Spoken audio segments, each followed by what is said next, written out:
So in this Django CRUD Web Application tutorial, we will continue with the update part of the CRUD functionality. So CRUD is short for create, read, update and delete data from the database. We recently shown how we could update data, but now we take the next step and show how we can update data using a HTML form.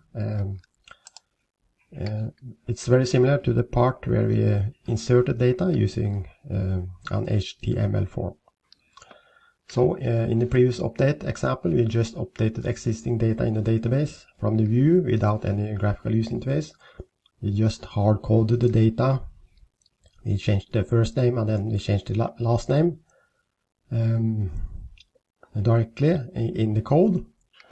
But typically we want the user of the application to update these data from the graphical user interface. So the way to do that is to create and use an HTML form, just like we did in this create example earlier in the tutorial. So we need to create a new Django template, basically a new HTML form. We also need to update this customer update view that we recently created.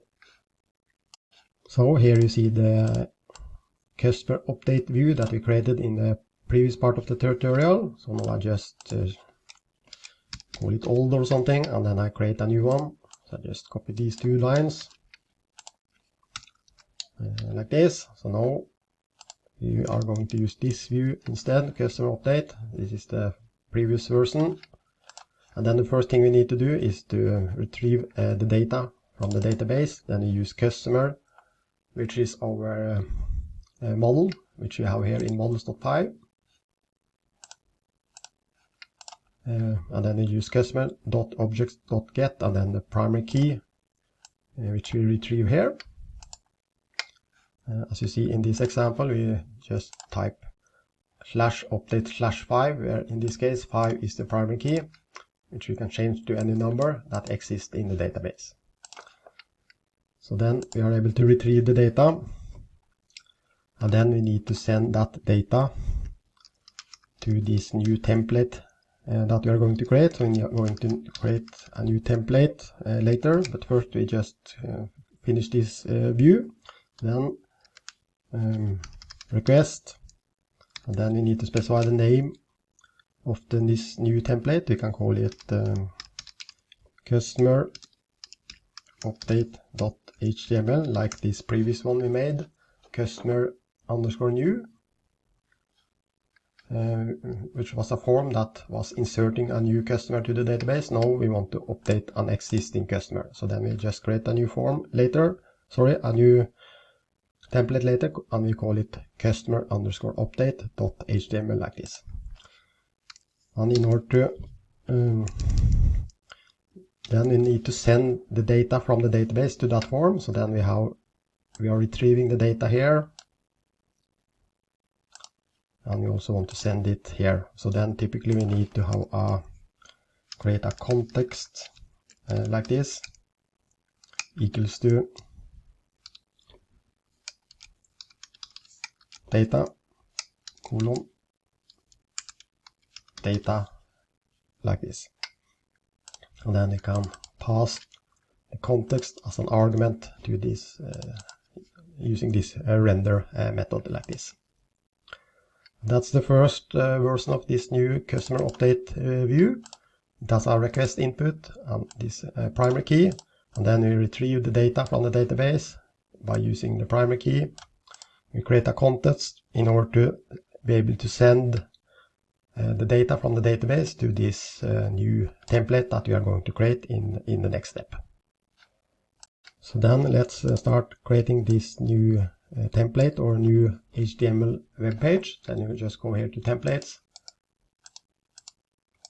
new file, and then we call it customer_update.html like this.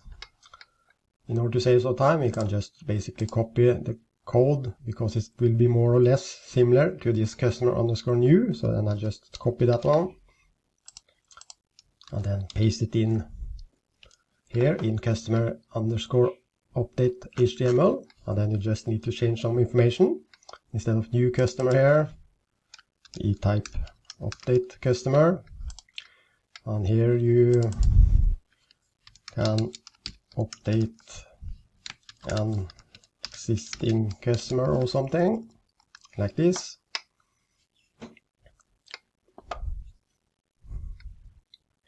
And then we have the first name, last name, email, phone, address, etc. So we started that, we save it, and let's see what's happening when we run the code.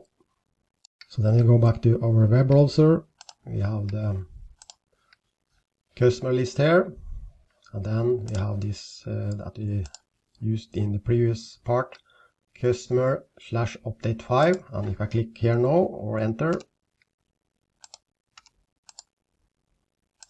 well, I just need to refresh. Yeah, of course I haven't saved the code here, so this is the new view we created. I haven't saved the file as you see here, so just Ctrl S, then go back here and now like this, and then you see we got this form where we are able to update the customer. Here we have the first name, last name, email, phone, and address, but we also want the information to be filled out here for this customer number 5. So in customer number 5, in this case, is this, if I click here, customer number 5 is this Jens Trulsen. So we want this information to be filled out here. Here it should say Jens Trulsen and the email, etc. All this information that is stored in the database. So that's the next step. How can we make sure that the data are filled out here from the database? And then we can go back to our view. So we see here, we send, here we retrieve the data from the database based on the primary key that we enter here in the URL. So we have the data from the database here, and we create this context in order to send the data from the database to this customer_update.html template that we have created here. So basically we now need to find a way to get this information into these different text boxes. So the simplest way is basically just use the value that we have here in HTML for each input type, and then we need to use this Django syntax. We have these brackets, and inside here we can just use data, because in the view we are sending this data to this view. So then we basically can use data dot first name like this in order to be able to retrieve the first name from the database. So I just save it. I go back to the web page here. I just click this once more, and then you see the first name is filled out there. So then we need to do the same for the last name, email, etc. So then basically I just copy that one. Here we have the last name. So then I change the first name to the last name in this case. And then I do the same for the email.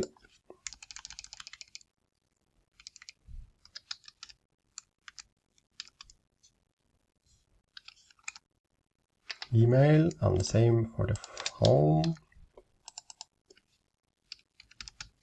Like this, and last, the address itself. Now let's save it, go back to our web browser, click this once now. So now we have the first name filled out, Trulsen, the last name, the email, phone, and the address. So now we are one step further. But now if I click save here, well, not so much happened yet. So we need to now create the logic for what's happening when you click on the save button. And then you can go back here to the customer_update, and then you see, since we copied this from the previous example, we need to change this to not new, but now we need to have it to update. And we should also be able to retrieve the primary key. So then we use the same syntax, these brackets like this, and inside here we can use the data dot and also dot p key for the primary key. Like this. Now save it. Let's see what's happening now. Click refresh. We get this one filled out with the information. I click save. But so far nothing happened. So we also need to update the view to make it possible to save this information to the database. So basically when we click this button, it should be a post back. As you see here in this template customer underscore update HTML. Here the form action. So the method is set to post. And then when you click this button, as you have here, the submit button, it should go back and do this action. So then basically go to the view, and then here you can create an if request, which is an input here. If request dot method, so that's part of Django, equals to post, meaning it's the post data is sent back to the server. Then basically we can get the first name like this, equals to request, sorry, it should be an equal here, so first name equal to request dot post, and then we use these square brackets and the name here, in this case first name, and this name we put here in request.post is the name that we specify here. So that's for the first name. I can do the same for the last name, for the email, and for the phone, and for the address. So then I just change it to last name, like this, and then this should be the email, this should be the phone, and finally we have the address itself, like this. And now we're just retrieving the data from the form. We are not saving the data to the database. So then you can do like this. You can do data dot first name equals to this this variable, like this. Of course we wouldn't need to create this variable. We could use that one directly here also, but I just prefer to do it like this. Then we do the same for the last name, email, phone, and address. Just format the code properly like this. So this is the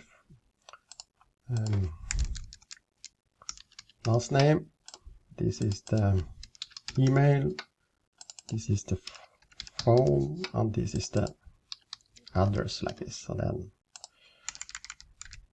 last name, email, phone, and finally address, like this. So now we are putting the data that we retrieve from the form into this data object, but in order to save it to the database we just need to use this data.save method like this. And after the data is saved to the database, typically we want to show the user a message, so we can do something like this. Message, update customer updated successfully, and then here hyperlink, go back to the customer's page. And then we have this return HTTP response like this. There's one space too much there, like this. Now we have updated this customer update view. So the first time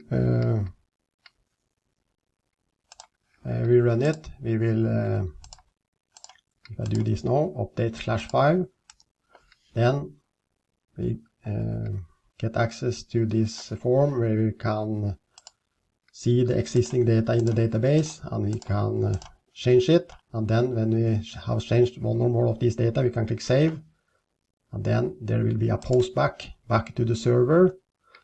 So the first time we run this method, these two, this line will be executed, and these two lines will be executed. But when we click the save, we will have a post back, and then this will trigger if request method equals to post, and then this piece of code will be executed. So actually this customer update runs two times. One first time when we just enter the URL like this, and the second time when we click on the save button. So now let's just save it and let's see if it works properly. So we have this main customer page. I can just refresh it like this. And now assume you want to update this one of these existing. I just need to check the primary key. So we have these. Let's change the this number 6 here. Then I just select 6 here like this. So basically we have these customers in the database. So now I selected this one, which has customer ID, primary key and number 6. I can change this to Tron Hansen or something.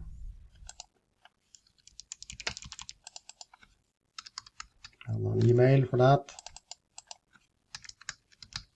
And the phone is whatever, like this. And now I can click save. And then you see, you go back to this page, update customer. Customer update successfully, go back to customers. And then I click on this link. And then you see it has been changed to Tron like this. So let's try to change one of the others. I just check the primary key. So I assume you want to, no, I just click here also to refresh. Then you see primary key number 6 here is updated to Tron, Hansen, etc. Now assume you want to update number 4, which is mine. Then I just type here update /4, and then you see it got Hans Petter,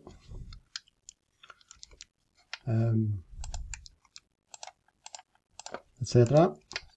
So let's assume I want to change my phone to 3333 like this. Click save, go back to the customer, and then you see the phone has been changed like this. So now basically we have created an update part of the CRUD functionality as well. But there are one more improvement that we typically want to make, because we have created a button here for new customer. Typically you also want to have buttons here to edit or update these existing customers. So let's, for each of the records here, we want to have a button which says edit or update this existing customer. So then we need to go to the customers.html page. Then we can add a new column. We can call it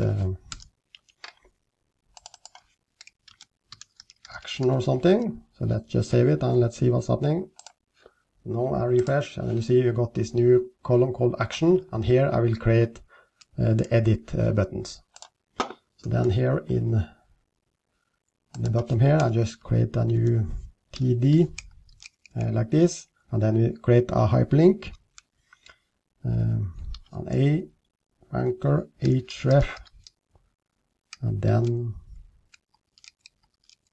we need to go to this /customers update, and then / the primary key. And then in order to find the primary key, we just use these brackets as you see here.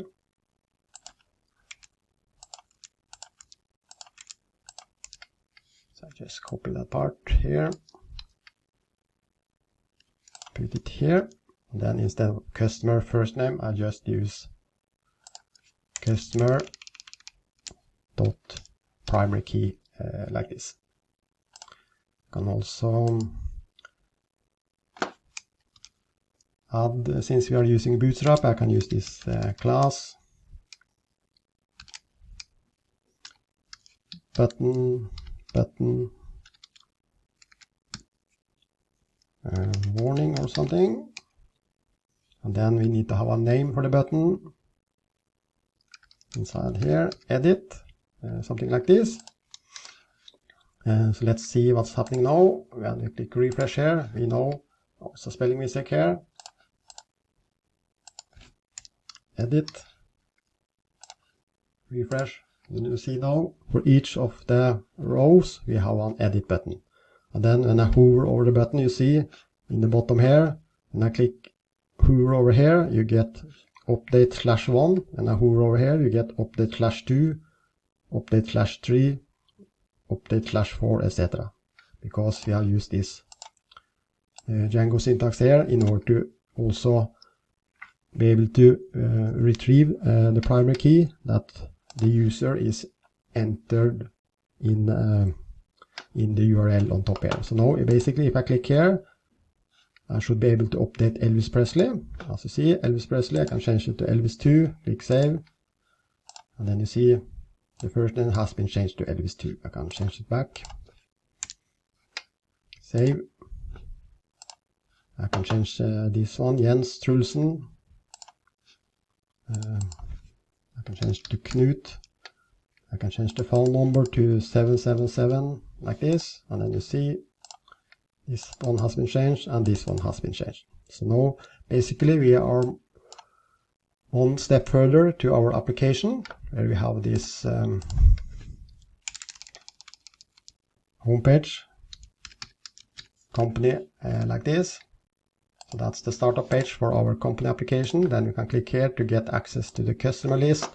And then we have these customers. We can create a new customer, or we can update one of the existing customers like this. So we have created, here we have created the read part of the CRUD functionality. Here we have created the create part, and here we have created the update part of the CRUD functionality. So the last part of the CRUD functionality now would be to be able to delete existing data from the database. But that's in the next part of this tutorial.